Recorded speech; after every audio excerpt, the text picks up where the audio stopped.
están? Bienvenidos a la presente edición de TV Perú Mundo. Los saludan Paola Pejovés y Farid Cajat. ¿Cómo está, Farid? Bien. Hoy, tanto en la región, continúa la alegría en Venezuela por la llegada de Hugo Chávez. Sin embargo, hasta el momento nadie lo ha visto. El presidente de Bolivia, Evo Morales, ya se encuentra en ese país para poder visitar a su amigo y, entre otras cosas, la seguidora número 4 millones de la cuenta de Twitter de Hugo Chávez ha recibido nada menos que una casa como premio.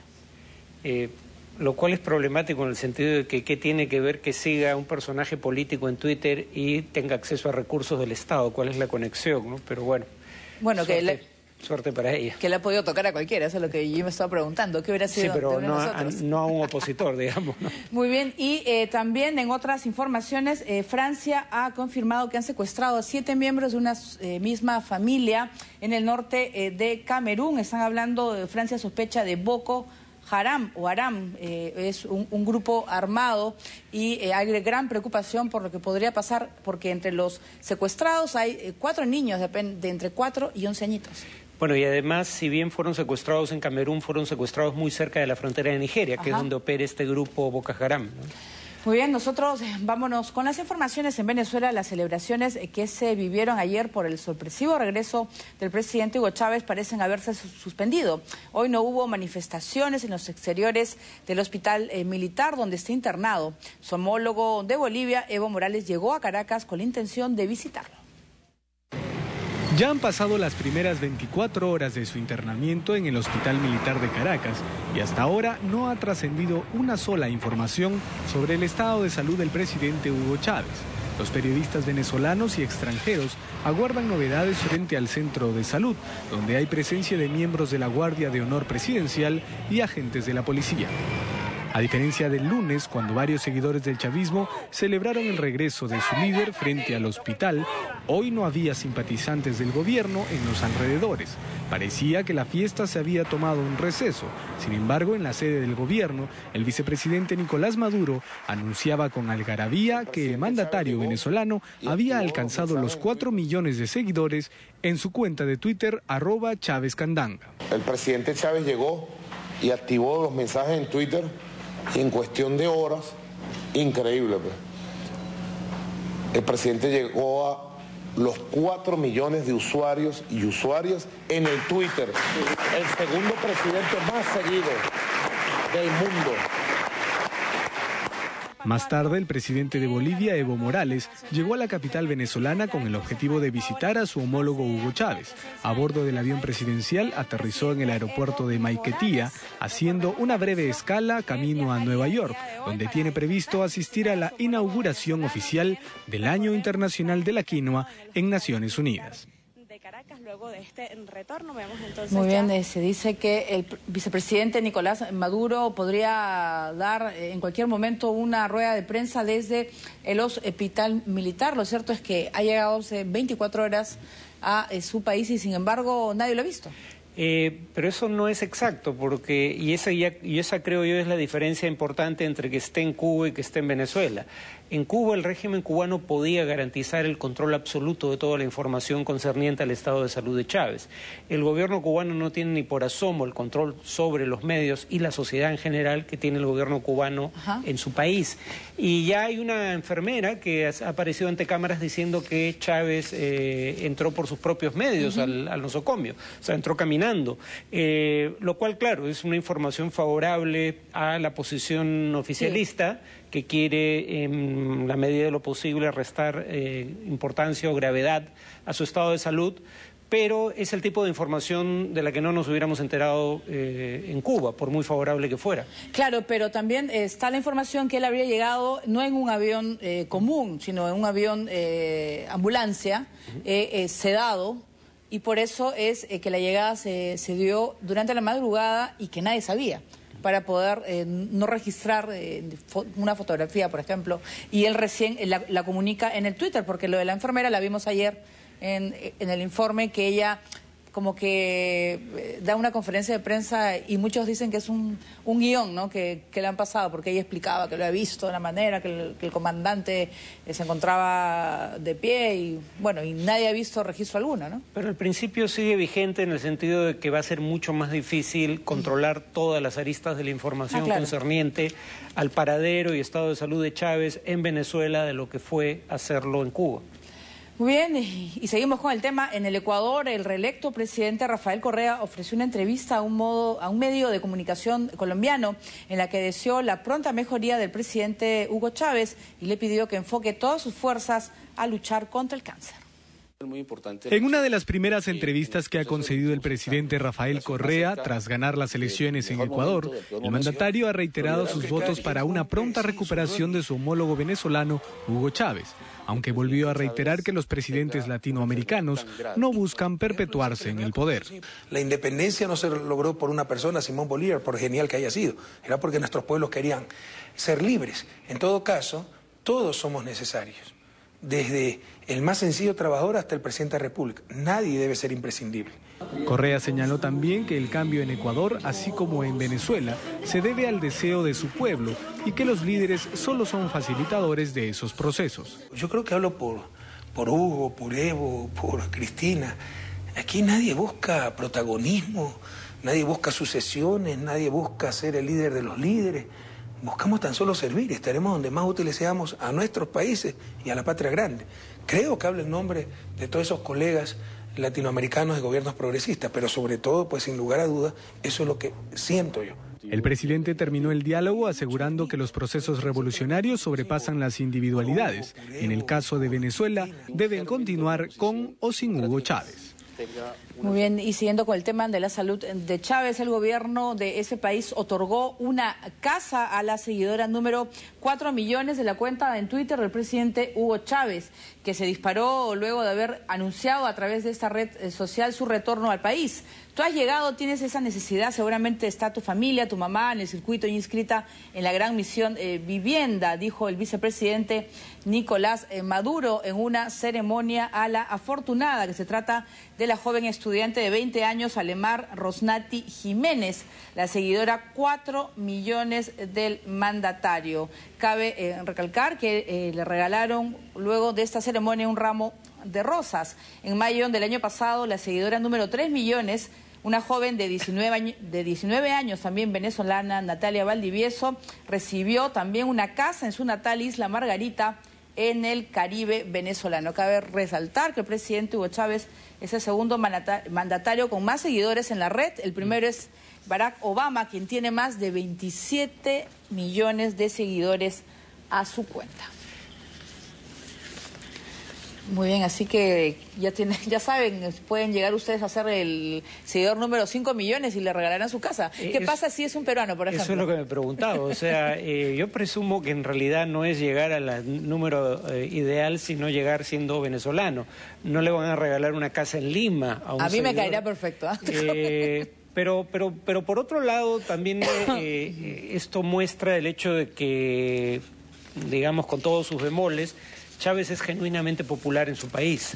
O sea, hay un sector de la población mayoritario que lo apoya y hay un sector, tal vez no mayoritario, pero significativo, que lo considera un héroe, un hombre providencial, ¿no? Un hombre imprescindible, como aquellos que no deberían existir, según las declaraciones del presidente Correa, que me parecen sensatas en ese aspecto. Pero, digamos, ese carisma que Chávez tiene para buena parte de su población no lo tiene ninguno de sus posibles sucesores, y ese va a ser un problema para la sucesión, lo que Weber daba en llamar la rutinización del carisma, o sea, cómo hacer eso transferible a la siguiente generación de líderes, porque precisamente los líderes carismáticos suelen ser imprescindibles y por ende irreemplazables. Pero no eternos, eso sí. Muy bien, nos vamos ahora a Bolivia. El Grupo Español de Infraestructura Abertis ha reclamado 90 millones de dólares al gobierno de Evo Morales por la expropiación de SAPSA y estudia posibles acciones jurídicas internacionales. Luego de haber nacionalizado a SAPSA, el gobierno de Evo Morales decidió congelar sus cuentas. Por su parte, el Grupo Español estudia la posibilidad de tomar acciones jurídicas internacionales en contra del gobierno boliviano. Los trabajadores de SAPSA manifestaron su conformidad con la nacionalización, siendo los primeros en denunciar las irregularidades en la administración de la firma. Ahora piden que el gobierno reincorpore los 100 obreros que tercerizaban servicios para la empresa.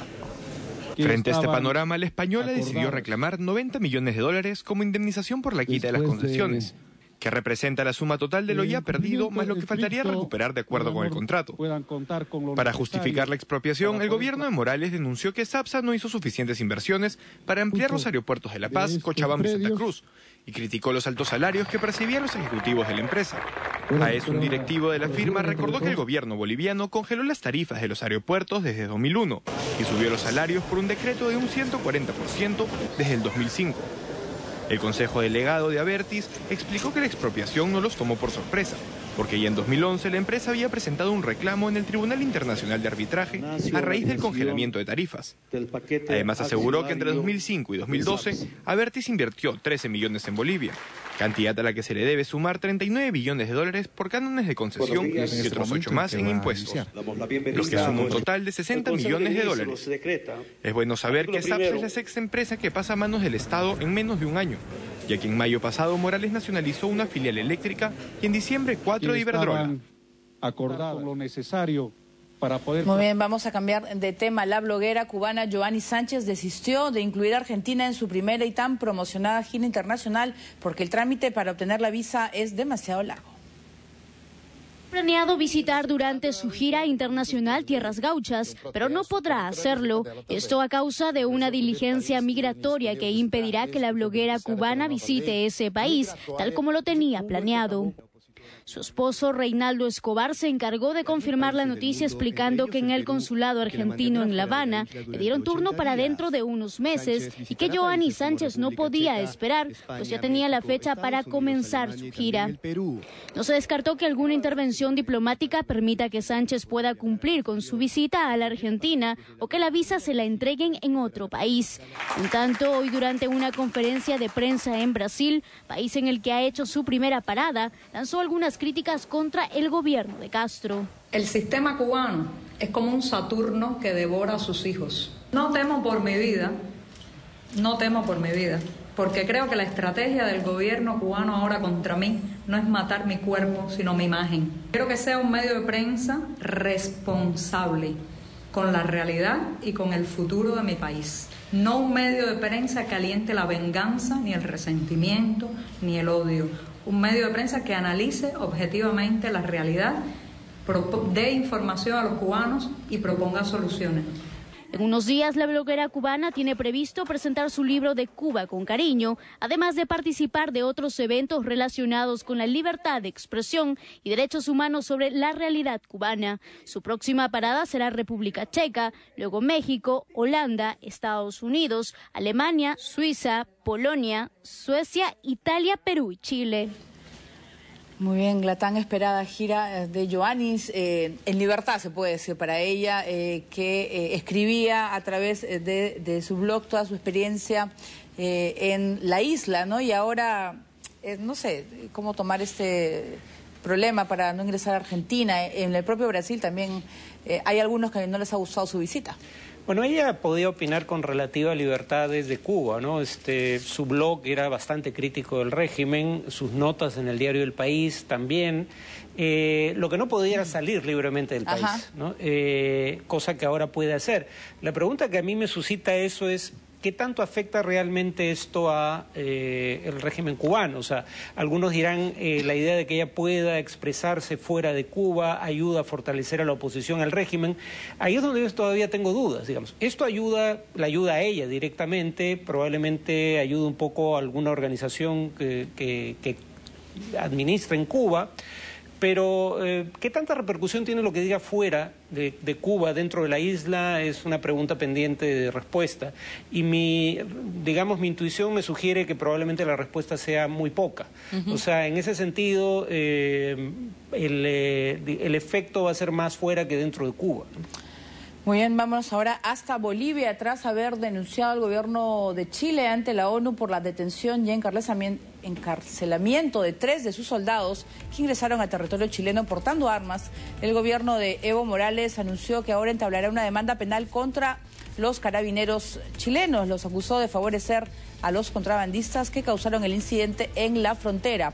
En rueda de prensa, el ministro de la Presidencia y canciller interino Juan Ramón Quintana manifestó que la policía de Chile violó los acuerdos al arrestar a los militares bolivianos y dejar libres a los contrabandistas que intentaron ingresar autos ilegales a su país.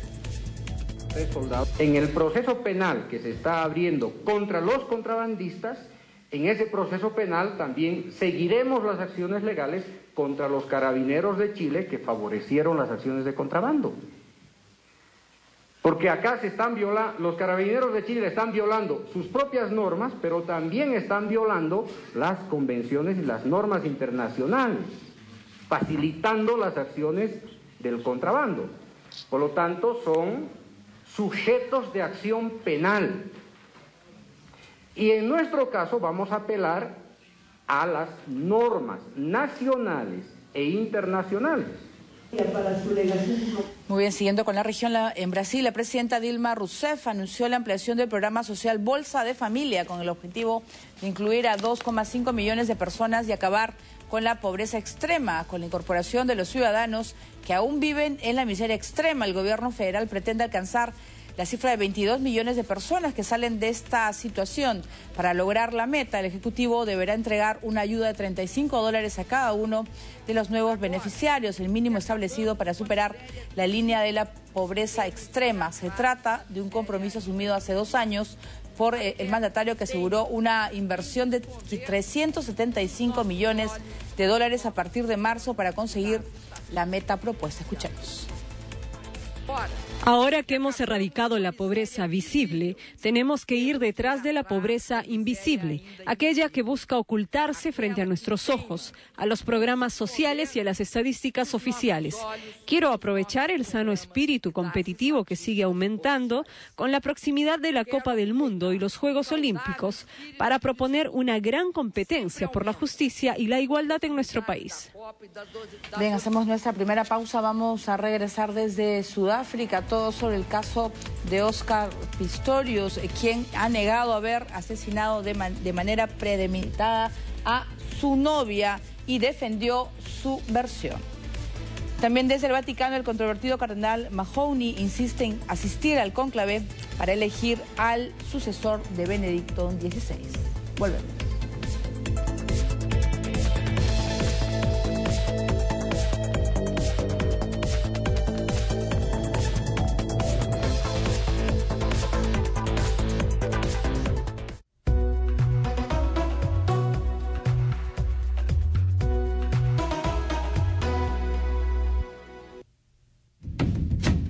Esta semana en La Hora Discovery.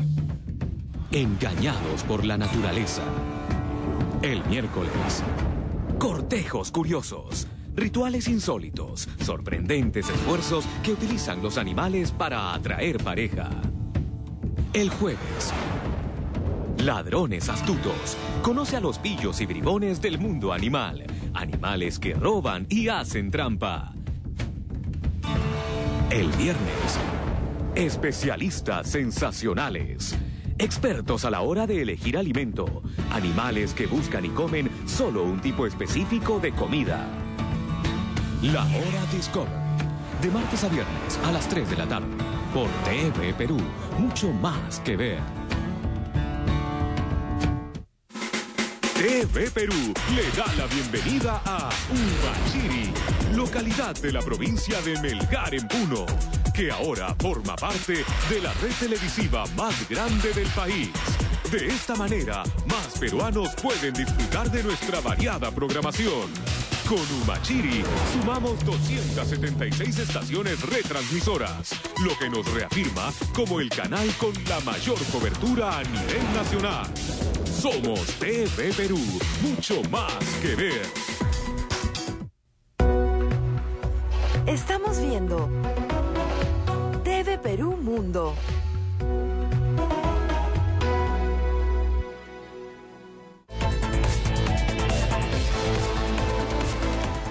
Muy Muy bien, ahora nos vamos a Europa. El escenario económico en medio de la crisis que viven sigue agobiando a la población del viejo continente ante la amenaza de disolver la unión monetaria de la eurozona, por lo que algunos han propuesto la emisión de los eurobonos como una solución posible.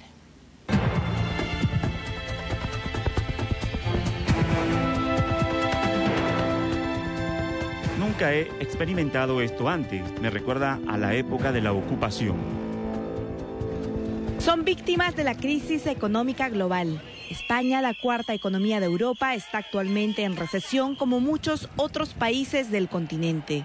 La crisis agobia a la población. Algunos, desesperados por no poder pagar la hipoteca de sus viviendas y sus servicios, deciden lo peor: suicidarse. No saben cómo afrontar el problema de todos los días, pues muchos solicitaron créditos hipotecarios antes que se desate la crisis. Esta crisis económica no partió de Europa, partió de los Estados Unidos, pero Europa está sufriendo aún por la crisis. En Estados Unidos emitieron las hipotecas subprime, un término inglés que significa hipoteca considerada de alto riesgo y que no cuenta con ningún aval. Esto desencadenó una crisis mundial. El crédito se contrajo, pues los gobiernos del globo no pudieron encontrar ningún agente que les otorgue crédito, es decir, que continúe prestándoles más dinero. La situación dejó en bancarrota a varios países y amenaza con disolver una unión monetaria como la eurozona, pues dicen que solo Alemania estaría sosteniendo la economía de ese continente. Alemania sigue siendo un partner muy fiable, con un crecimiento económico, una economía sólida, pagando sus deudas y que está en grado también de ayudar. Yo no creo que vaya a haber una desunión europea. Realmente lo que nos une justamente es la moneda.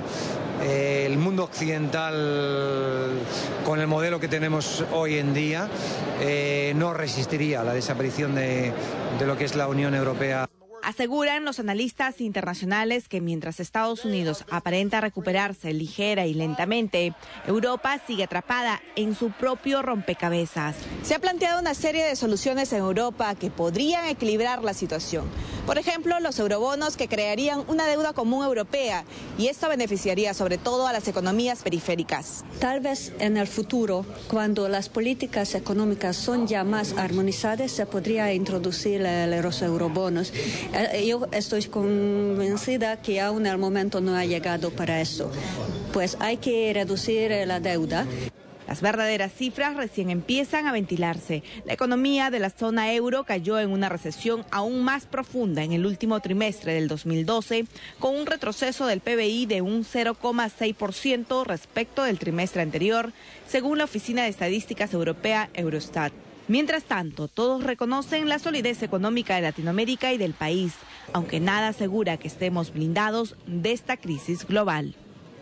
Bien, y hablando de la crisis económica en Europa que tanto se ha hablado en este programa, ¿podemos hacer la diferencia de los eurobonos?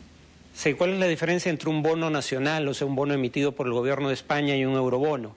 La idea es que lo que le dice al inversionista si un bono es una buena inversión o no, generalmente es qué proporción del total de la economía, digamos, numerador, deuda pública, denominador, Producto Bruto, o sea, qué tan grande es esa fracción.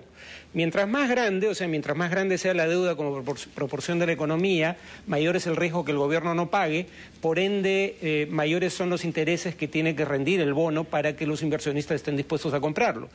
Si un país está altamente endeudado, ese es el problema. La diferencia con el eurobono es que cuando uno ve el conjunto de la eurozona, la deuda pública de la eurozona como proporción de la economía de la eurozona no es tan alta como la de los países individuales que he mencionado, o creo que no mencioné, bueno, España, Grecia.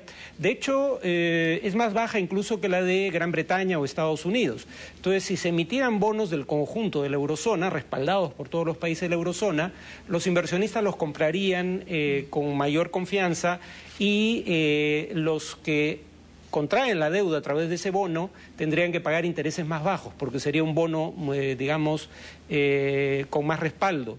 Ese es el tema. Abarataría el endeudamiento de países que no pueden endeudarse por cuenta propia. Muy bien, ahora nos vamos a Sudáfrica. El atleta Oscar Pistorius ha negado ante un juez haber planeado el asesinato de su novia. La acusación sostiene que el deportista se puso sus prótesis para cruzar la habitación caminando, perseguir y disparar a la modelo. Hoy por primera vez desde el asesinato de Reeva Steenkamp, Oscar Pistorius dio su versión de los hechos. En boca de su abogado reafirmó que disparó a su novia confundiéndola con un ladrón. El atleta, a través de una declaración escrita, comentó que se sintió muy asustado cuando escuchó ruidos la madrugada del 14 de febrero, mientras dormía con su novia en su casa de Pretoria. La versión firmada por Pistorius cuenta que en vísperas de San Valentín, la pareja canceló una salida con amigos, decidiendo quedarse a cenar en casa. Ella me dio un regalo por San Valentín y me dijo que lo abriera el día siguiente, explicó el atleta. Luego aseguró que se acostaron y que él guardaba una pistola de 9 milímetros bajo la cama porque había recibido amenazas de muerte. Como mencionó al principio de su declaración, se sintió muy asustado cuando escuchó ruidos en el baño. Pensando que se trataba de un intruso, se sintió vulnerable y al no tener puestas sus prótesis, disparó un tiro a la puerta del baño y le gritó a Reeva que llamara a la policía. Al regresar a la cama y no encontrar a su novia, se colocó sus prótesis, rompió la puerta del baño con un bat de cricket encontrando a su pareja aún viva. Fue entonces cuando procedió a llevarla a la planta baja de la casa con la idea de trasladarla al hospital. Ella murió en mis brazos, aseguró Pistorius. Según reveló una fuente cercana al caso, la versión más fuerte que se tiene del asesinato es muy parecida a la relatada por el atleta. Gary Nell consideró que el atleta paralímpico cometió un asesinato premeditado, ya que se armó, se colocó sus prótesis, caminó 7 metros hacia el baño y efectuó los disparos. Otra de las versiones que se maneja se sitúa dentro de una discusión en pareja, en la que Oscar Pistorius le disparó en la cadera a la modelo. Ella salió de la habitación gritando de dolor y se encerró en el baño. Supuestamente el atleta, totalmente fuera de control, tomó su escopeta, la siguió y disparó 3 veces atravesando la puerta y causándole la muerte.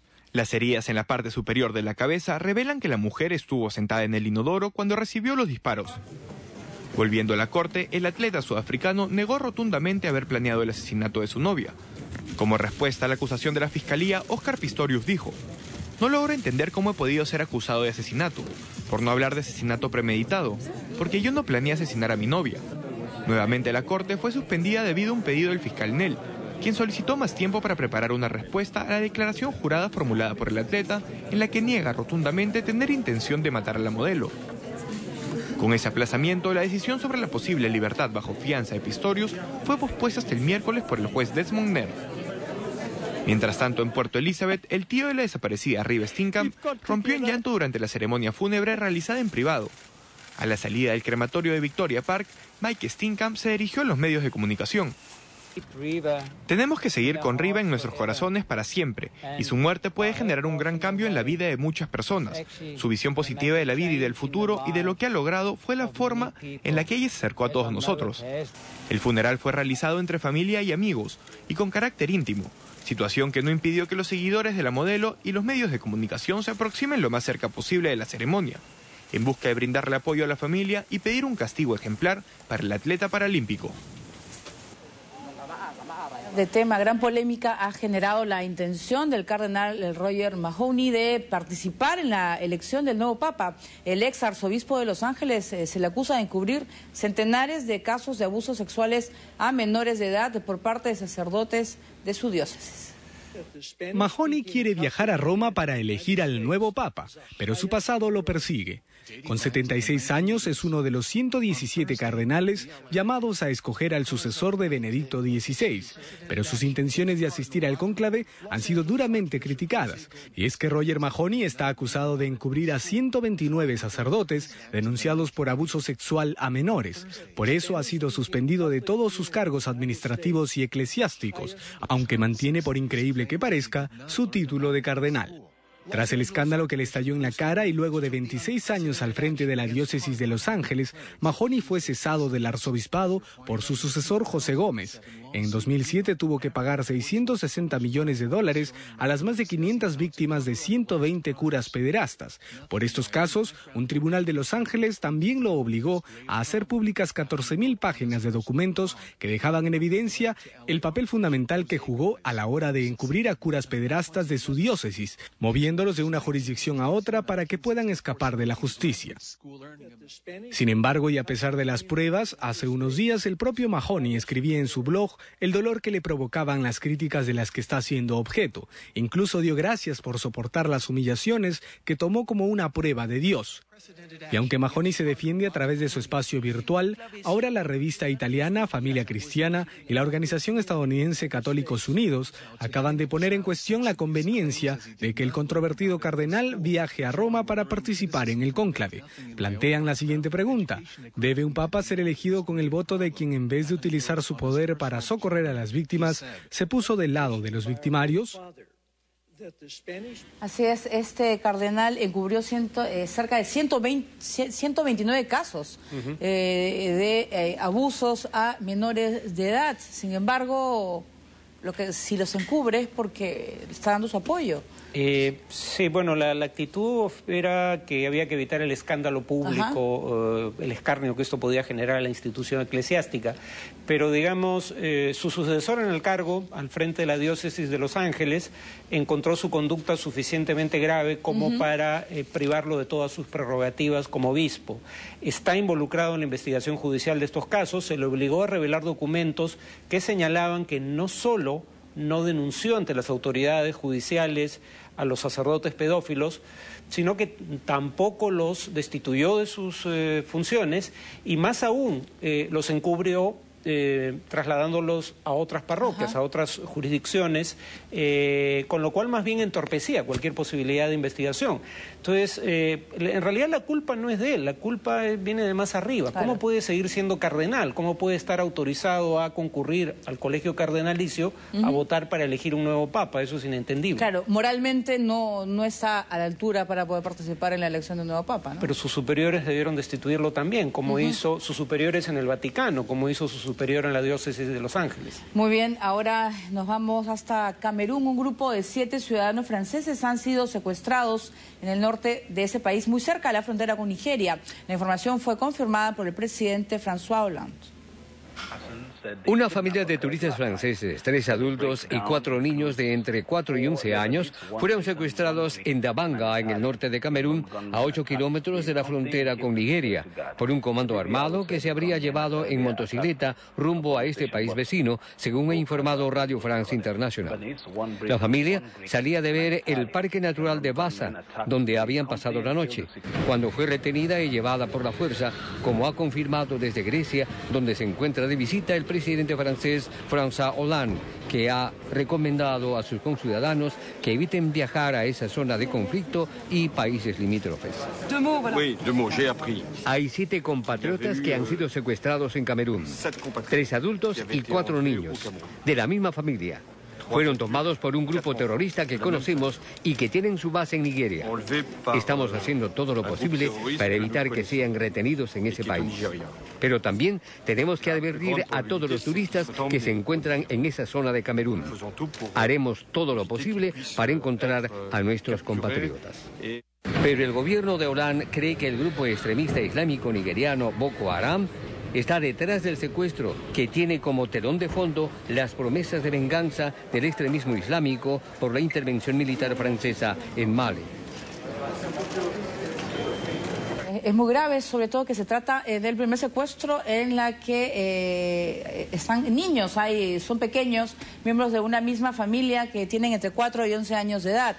Entonces, es respuesta a la invasión, como llaman, de Francia en Mali. Sí, lo que habría que recordar es que Boko Haram es un grupo cercano a Al Qaeda, ¿no? Y podría decirse que dentro de una situación asiaga lo bueno es que Al Qaeda pasó de un momento en el cual los secuestrados eran degollados ante cámaras durante la invasión estadounidense en Irak, a una situación en la cual se dieron cuenta que podían sacarle partido económico a los secuestrados, digamos, cambiándolos por rescates. Espero que Boko Haram tenga esa pretensión, pero en todo caso, un indicio de lo que está pasando recientemente en África es que muchas veces la gente dice, bueno, no voy a Mali porque es un país en convulsión, pero voy a Argelia, que es un país en paz. Y huestes de Al Qaeda entran a Argelia desde países vecinos, o por ejemplo cerca de la desde Mali, y secuestran gente cerca de la frontera entre Mali y Argelia. Es lo mismo que ha ocurrido aquí. Uno podría decir, en Nigeria actúa Boko Haram, pero no actúa en Camerún. Pero si yo me voy a la zona de Camerún colindante con Nigeria, los militantes de Boko Haram penetran al país, secuestran a esta gente y muy probablemente se la hayan llevado de vuelta a Nigeria.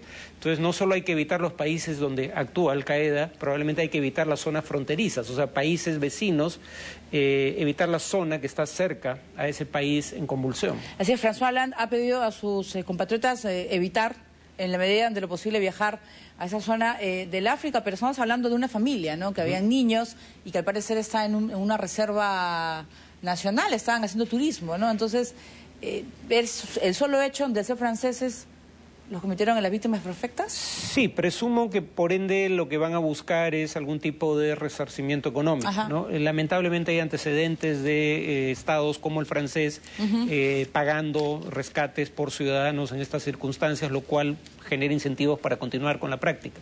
Muy bien.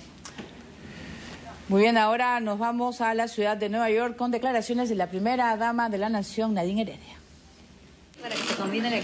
Bien, efectivamente podemos apreciar a la primera dama de la nación, quien ha presidido este importante foro en Nueva York, oportunidades de la quinoa en el mercado internacional.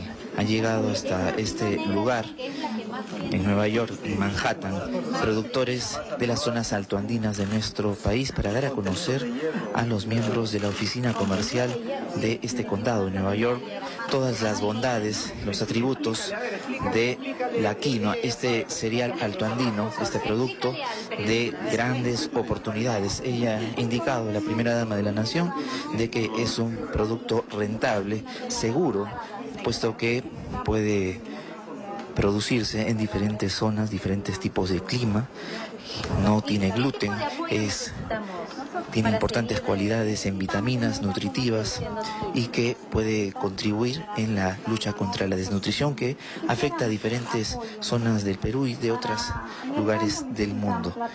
En estos momentos la primera dama de la nación se encuentra dialogando con una de las productoras quienes ha llegado hasta este lugar, esta convención, donde han tenido importantes conversaciones con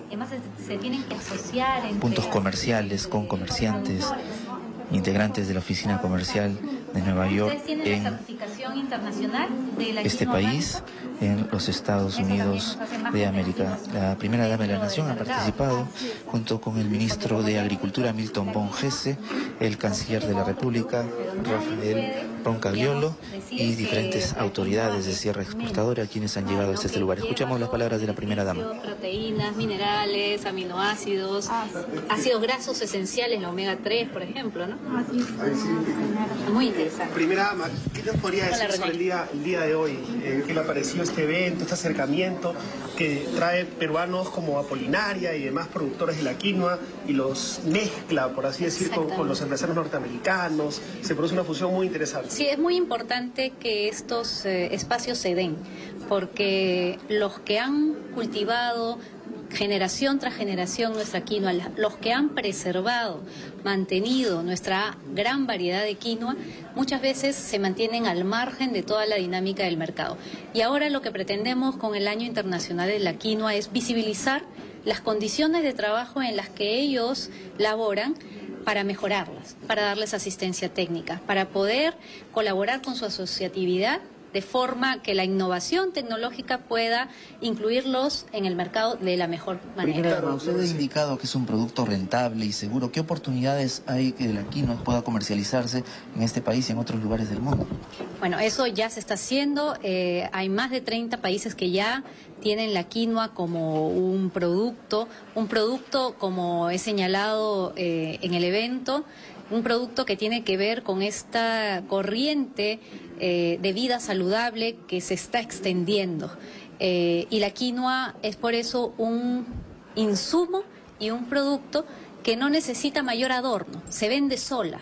Nadie puede decir que estamos haciendo una estrategia de marketing con la quinoa, porque en realidad lo tiene todo. Es una bendición. Exacto, tiene, mira, vitaminas, todas las vitaminas, minerales, aminoácidos, ácidos grasos esenciales como el omega 3, como hemos dicho también no contiene gluten, es de fácil digestión para los bebés, puede ser producida y cultivada en diferentes pisos ecológicos, en diferentes climas. Entonces se hace adaptable a muchos territorios. Después de eventos como estos, se espera que llegue a cuántos países. Hay una meta trazada, actualmente son más de 30. Sí, bueno, vamos a seguir trabajando sobre todo para que el agricultor, el productor de la quinoa, mejore su calidad de vida, porque como dice siempre el presidente, si nosotros queremos dar un mejor producto, no solo para que llegue a nuestras mesas, sino para todo el mundo, debemos lograr también que los que produjeron esta quinoa, los que por años, se calaron el esfuerzo solos, sin ningún apoyo, para que el mundo ahora reconozca la gran propiedad alimenticia nutritiva de nuestra quinoa, sean los beneficiarios en primer lugar. Y está emocionado por el día de mañana que usted va a encarnar, la agregaduría, ser el embajador de la quinoa. Estoy honrada, estoy súper honrada, porque eso significa para mí visibilizar el trabajo de los agricultores en primer lugar. Y en segundo, porque creemos que es un producto no solo altamente nutritivo, sino que encarna un valor histórico para nosotros, que es necesario visibilizar para nuestros hijos. Claro. Como decía en la mesa, comentando con el ministro de Agricultura, obviamente en la mesa de la familia presidencial se come y se toma quinoa casi todos los días.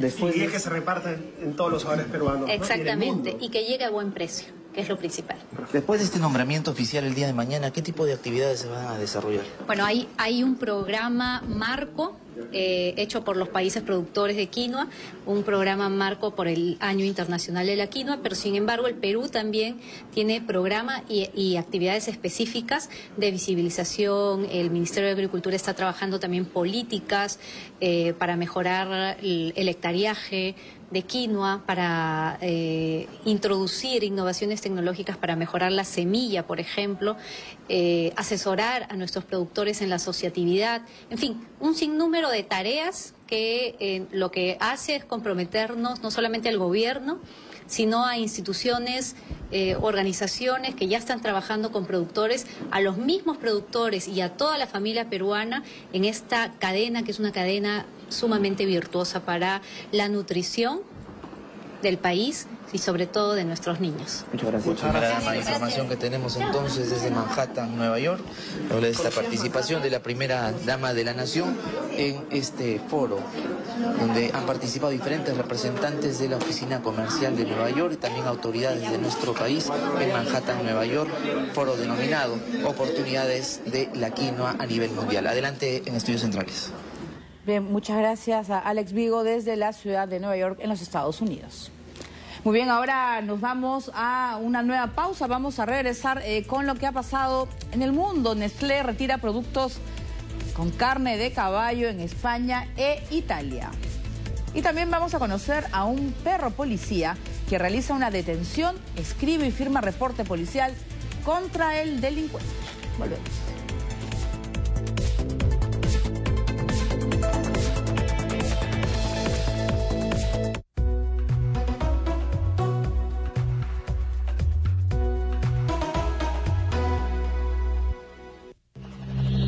La picadura de este zancudo infectado transmite el dengue y puede causar la muerte.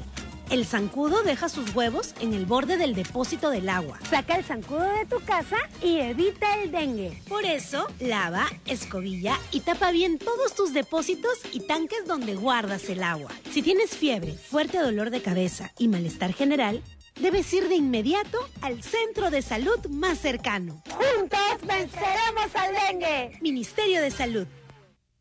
Esta vez, la fiesta se traslada hasta Andahuaylas, en la región Apurímac, desde donde transmitiremos en vivo el Encuentro Nacional del Carnaval Originario del Perú, Pucllay 2013.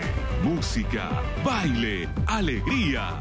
Vive tú también el Pucllay 2013, solo por TV Perú. Mucho más que ver.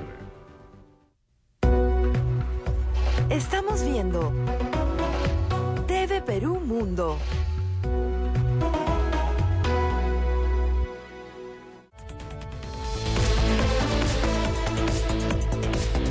Muy bien, y les contamos que Nestlé, la mayor compañía alimentaria del mundo, anunció que va a retirar algunas de sus comidas preparadas para los supermercados de España e Italia después de que se hallaran rastros de ADN de caballo en los productos.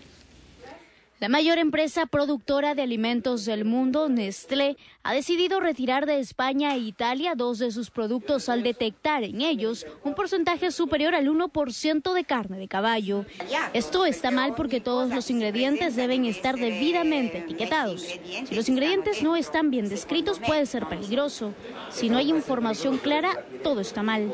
El descubrimiento en los productos etiquetados como carne de res se ha extendido por toda Europa desde el mes pasado, lo que ha provocado todo un escándalo en varios países de Europa, la retirada de los productos de diferentes marcas y la ira de los consumidores por el fraude.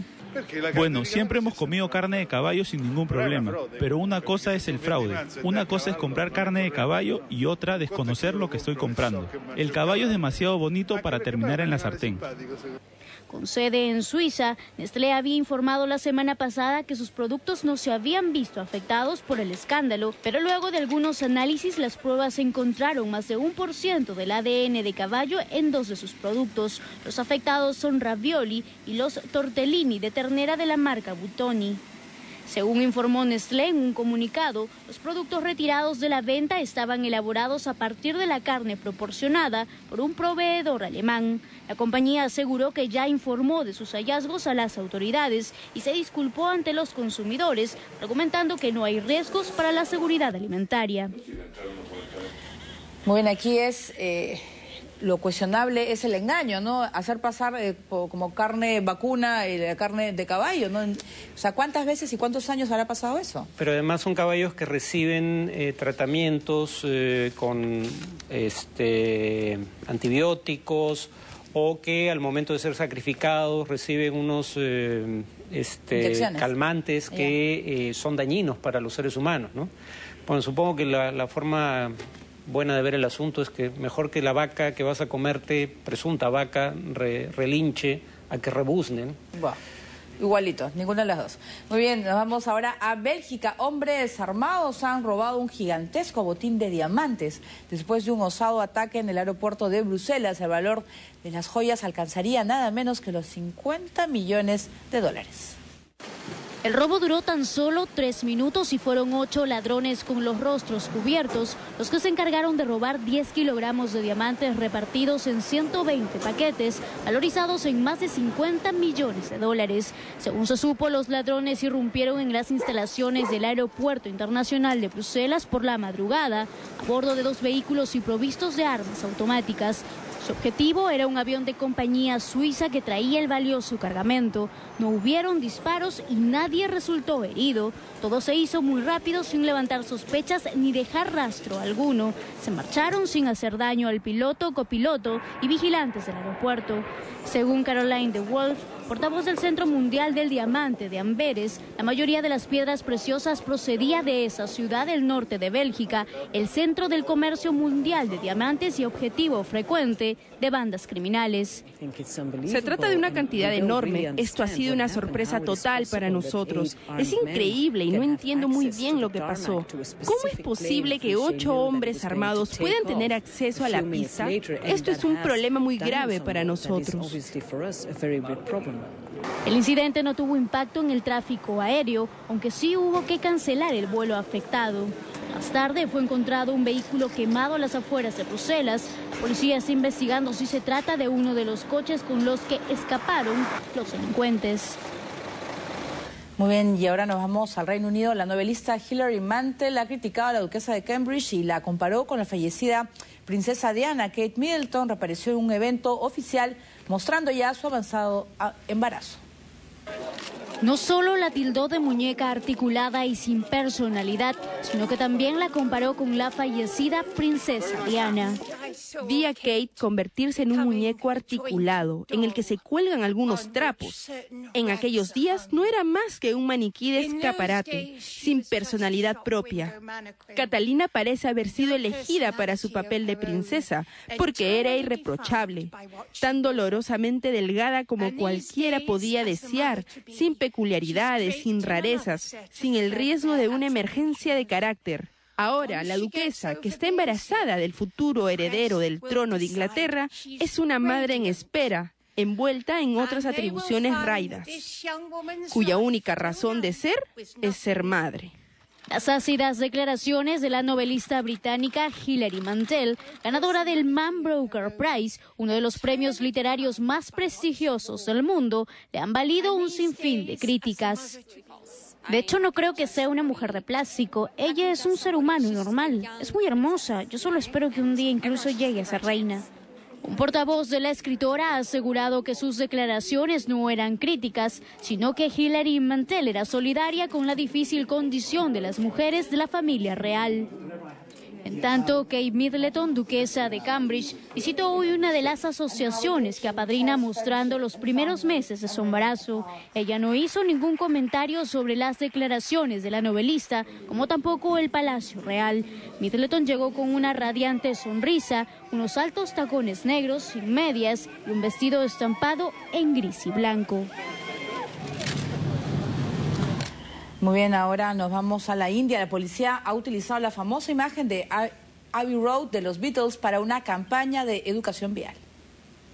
La Policía de Tránsito de la ciudad india de Calcuta ha comenzado a utilizar la portada del álbum de los Beatles, Abbey Road, para concientizar a los peatones sobre la necesidad de cruzar la calle por los cruceros peatonales, según informaron las autoridades. La original campaña de educación vial comenzó con la colocación de carteles, en la que se muestran los 4 componentes del grupo británico atravesando un paso de peatones y sobre ellos el lema «Si ellos pueden, ¿por qué tú no?».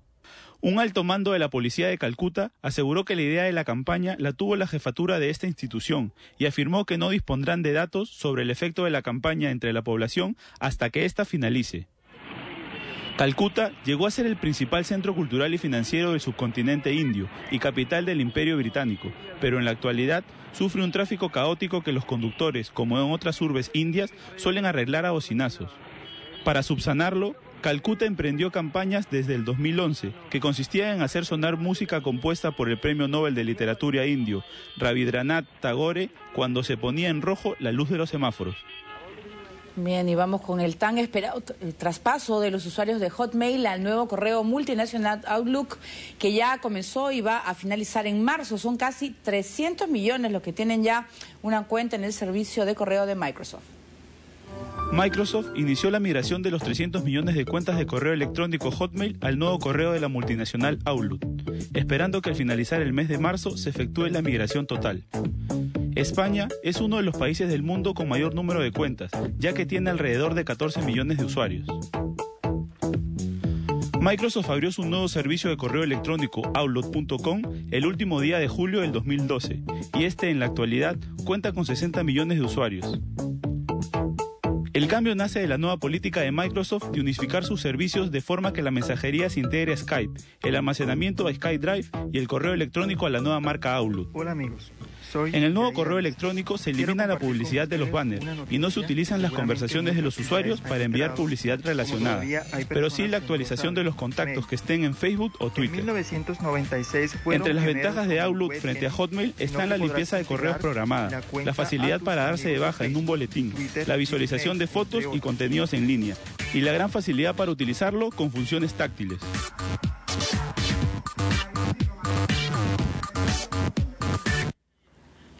Muy bien, y ahora nos vamos a Reino Unido. Un perro policía ha hecho noticia el día de hoy luego de realizar una declaración escrita y formada de la detención que hizo. Los hechos se dieron luego que PC Pish, de 4 años, participara en una detención policial. Cuando el juez ordenó la confirmación de la misma, quizás que el llamado PC Pish presente su declaración, el entrenador del can avisó a la corte que no era una persona, sino un perro. Sin embargo, el juzgado insistió en que el animal debía realizar el documento. De esta forma, el entrenador tuvo que fingir que Pizzy Pish escribía la declaración para al final poner cómo firma su huella. En el documento, el perro indica: lo perseguí, mordí al hombre malo, estaba sabroso, buen chico, firma Pish.